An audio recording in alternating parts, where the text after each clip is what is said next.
Hello मित्रांनो, मला आशा आहे की तुम्ही सर्व लोक ठीक असाल.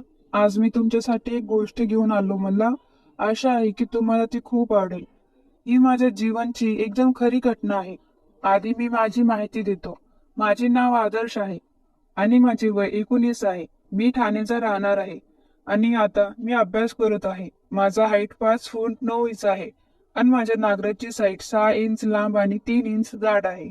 मी दिसायला गोरापान आहे आणि माझी बोट मस्ती आहे. मी असा दिसतो की कोणी पण मुलगी पटवू शकतो. आता मी माझी गोष्ट सांगतो आणि मला खात्री आहे की तुम्हाला ती जरूर आवडेल. माझी एक मावशी आहे आणि ती मला अनेक वेळा तिच्या घरी बोलवत होती, पण ती माझ्याकडे जाऊ शकत नव्हती. मी 12वी मध्ये होतो. माझे पेपर जवळ येत होते, तर मी त्याची तयारी करत होतो. तेव्हा माझी मावशीने मला तिच्याकडे यायला सांगितले. तेव्हा मी म्हणाले की माझी परीक्षा जवळ येत आहे, ती झाली की मग मी नक्की येतो. तर तिने म्हणाले की ठीक आहे, तू चांगला अभ्यास कर आणि मग घरी ये. मग मी म्हणाले की ओके. मित्रांनो, मी माझ्या मावशीला 5 वर्ष आधी पाहिले होते. मग मी परीक्षेची तयारी करत होतो आणि काही दिवस मध्ये माझी परीक्षा आली आणि मग मी पेपर दिले होते आणि माझे पेपर दुसऱ्या ठिकाणी आले आणि मी रूम करून राहत होतो आणि माझे मित्र पण बरोबर राहत होते. मग माझी परीक्षा हळूहळू संपली आणि मग मी माझ्या घरी गेलो. मग परीक्षा झाली की 3 महिन्याची सुट्टी असते आणि तेव्हा मला इच्छा झाली की कुठेतरी फिरायला जायचं. तर मला आठवले की मावशी मला खूप दिवस झाले बोलवत होते, तर तिच्याकडेच जाऊन येतो. मग मी तिला कॉल केला की आज मी निघतो आहे तुझ्याकडे यायला. तर ती एकदम खुश झाली. माझे नाव अलेन आणि मी एका कॉल सेंटरमध्ये मेट्रो किती काम मध्ये करतो.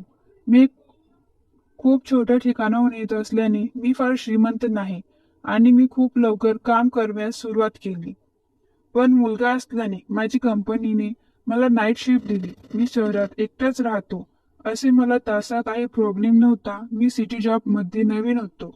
मी माझा जॉब फार गंभीरतेने घेत होतो आणि मग मी काही मित्र बनवण्यास सुरुवात केली. कॉल सेंटरमध्ये हे खूप कॉमन असायचे की नाईट शिफ्ट मध्ये लोक जेव्हा ट्रॅफिक कमी असायची तेव्हा चॅटिंग करायचे. आम्हाला 2 ते 3 तास मजा करायला मिळत असत. सुरुवातीला काही मुले माझ्यासोबत गप्पा गोष्टी करत, पण खूप लांब गप्पा मारत नसत. मग काही गप्पानंतर आम्ही खूप चांगले दोस्त झालो. त्यांनी मला सांगितले की तिथे ग्रुप मीटिंग सुद्धा चालते, परंतु त्याने कधी एका पुरुषासोबत तिकडे केली नाही, कारण पुरुष बराच वेळ विश्वास ठेवण्यास सर्वेसे नसतात. त्यानंतर मग मी तिच्या घरी पोहोचलो आणि मला तिच्या घरी माहीत नव्हते, तर ती मला फोन करून सांगितले की मी इथे उभा आहे, इथे कोणाला तरी पाठवून दे. तर तिने तिच्या ननदला पाठवून दिले होते. मग त्यांच्या 5 मिनिटानंतर एक मुलगीने मला फोन केला आणि म्हणाली की तू कसे कपडे घातले आहेस. तर मी सांगितले. मग एक मुलगी आली आणि ती दिसायला एकदम मस्त होती. मग मी तिच्या बरोबर मावशीच्या घरी गेलो. मग जेव्हा मी तिला पाहिलं तेव्हा मी तिला पाहत राहिलो. ती लग्नाआधी दिसत होती त्याच्यापेक्षा जास्त चांगली दिसू लागली आणि तिचे शरीर एकदम मादक होते आणि एकदम कडक आणि ती आता एकदम मोठ्या डांगेची झाली होती. मग तिने मला बसवले आणि मला चहा पाणी दिले आणि मग मी ते घेतले. मग मी विचारले की काका कुठे आहेत. तर तिने मला किती ते तर कामामुळे जास्त करून बाहेर राहतात आणि वर्षामधून 4-5 वेळा घरी येत असतात. जेव्हा घरी येतात तेव्हा 5 दिवस थांबून निघून जातात. मी या घरमध्ये एकटी असते. तेव्हा मी विचारले की ती मुलगी कुठे राहते. तर तिने म्हणाली की ती समोर राहत आहे. मी जेव्हा एकटी असते तेव्हा तिला बोलून घेत असते. मग आम्ही असेच बोलत होतो आणि रात्र झाली आणि मी जेवण झाले की मग झोपलो. मग जेव्हा मी सकाळी उठलो तेव्हा मी ब्रश केला आणि नाश्ता पण केला. मग मी वर गच्चीवर जाऊन इकडे तिकडे पाहत होतो. मग मी जेव्हा खाली गेलो तेव्हा मावशीने मला जेवण करायला सांगितले. मी त्यांना सांगितले की मी कधीच कोणत्या स्त्रीजवळ गेलो नाही. मग काही वेळ गप्पा मारल्यावर एके दिवशी त्या माणसाने कॅमेरा उघडला आणि त्याच पत्नीसोबत माझी ओळख करून दिली. ते साधारण 45 वर्षांची जोडपे असावे आणि दोघेही एका तरुणाची वाट पाहत होते आणि त्यांची केमिस्ट्री खूप छान होती. मी ऑफिसमध्ये होतो आणि मी बराच वेळ कॅमेरा चालू ठेवू शकत नव्हतो. मग त्यांनी संभोगाची एक छोटी फिल्म बनवली आणि मला पाठविली. त्यांना असं बोलून मग मी जेवण करायला बसलो आणि जेव्हा ती मला जेवण द्यायला वाकली तेव्हा तिचे मला वाकलेले शरीर दिसू लागले आणि मी ते पाहू लागलो. आता तिने मला ते पाहताना पाहिले आणि आतमध्ये हसत निघून गेली. मग असं करत करत मला तिथे राहून 8 दिवस झाले आणि आता मी कधी कधी मस्तीमध्ये तिच्या डोपरला पण हात लावत होतो. त्यामुळे ती हसू लागत होती आणि माझ्या गालावर किस करत होती. मला समजले की हिला माझा नागरस पाहिजे. मग मी तिला सांगू शकत नव्हतो. मी केव्हा बोलते त्याची वाट पाहत होतो. मग एक रात्र ती माझ्या जवळ आली आणि तेव्हा तिने साडी घातली होती आणि ती माझ्या जवळ बसली होती आणि माझा हात पकडला आणि तिच्या मांडीवर ठेवून घासू लागले. मग मी एक हात तिच्या पाठीवर घेऊन गेलो आणि हळूहळू फिरू लागलो. आता ती असेच 20 मिनिट करत होती. मग ती मला बेडरूम मध्ये घेऊन गेली आणि मग ती तिच्या जवळ गेलो आणि ती माझ्या सोबत बसली. मग मी आणि दोघं खूप जवळ आलो आणि ती पण माझ्या जवळ आली आणि म्हणली की किती मोठे आहेत तुझे. मग तिने म्हणाली की हो, काही करून बघ, खूप मजा येईल. मग मी तिच्यासोबत खूप काही करू लागलो आणि मला मजा येत होती. मग मी हळूहळू करत तिची काढून टाकली आणि मग तिच्यामध्ये घेऊन गेलो आणि एक हात तिने दुसरं बोट पकडून मी घासू लागलो. मी तिच्या ओठवर माझे ओठ ठेवून पण चुकत होतो आणि तिला पण खूप मजा येत होती. तिचे ओठ एकदम मादक होते. मग ती माझे ओठ तिच्या तोंडमध्ये ठेवून चोखू लागली आणि मी तिचे ओठ असेच काही वेळपर्यंत चोखत होतो आणि मग मी तिचे आंबे एकदम जोराने पकडले आणि घासू लागलो आणि मग मी तिचा बॉल तोंडमध्ये घेतला आणि ती एकदम मस्त मध्ये मजा घेत होती आणि ती आवाज करू लागली आणि मग ती तिची पेंटी पण एकदम प्रेमाने काढू लागली आणि मग मी तिचे पाय थोडे पसरले आणि तिच्या चिमणीवर युक लावले आणि तिच्या चिमणीमध्ये माझे तोंड ठेवून माझा नागरस ठेवला आणि मग मी तिच्या पुच्छीवर माझा नागरा घासू लागलो.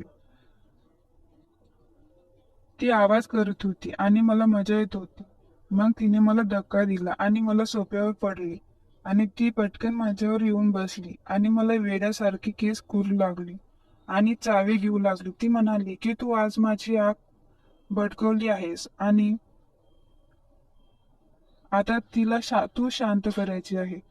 मी पण तिला साथ देत होतो आणि ती खुश होती. मग मी अचानक माझी जीभ तिच्या कानात टाकली आणि किस करू लागली आणि ती उत्तेजित झाली. मग तिने माझी टी शर्ट काढली आणि तिचे बोटाचे नख माझी छातीवर घासू लागली.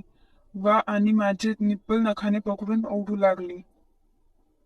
मी तर जणू वेडा झालो. मग ती मला म्हणाली की तुला हे सर्व कोण शिकवले आहे.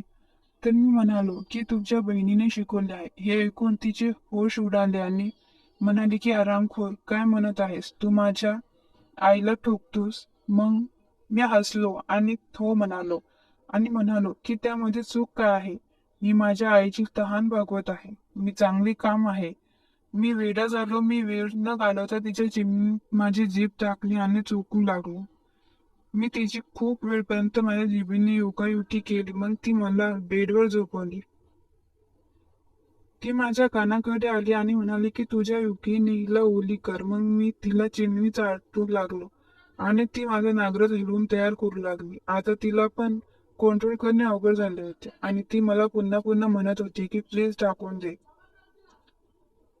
मग मी पण उशीर केला नाही आणि माझा 7 इंच नागराने तिच्या चिमणीवर सेट केला आणि एक झटका मारला आणि तो सरळ आतमध्ये घुसला होता. तिनं सर्व त्रास सहन केला आणि तिच्या डोळ्यात अश्रू आले. मग काही वेळाने तिला पण मजा येऊ लागली आणि ती ढोकूळ घेऊ लागली. मग 20 मिनिटांनी मला समजले की आता माझी निघणार आहे आणि माझी निघाली होती. मग तिने म्हणाली की आता माझ्या चिमणीमध्ये जोराने बोट टाकून हलवून दे.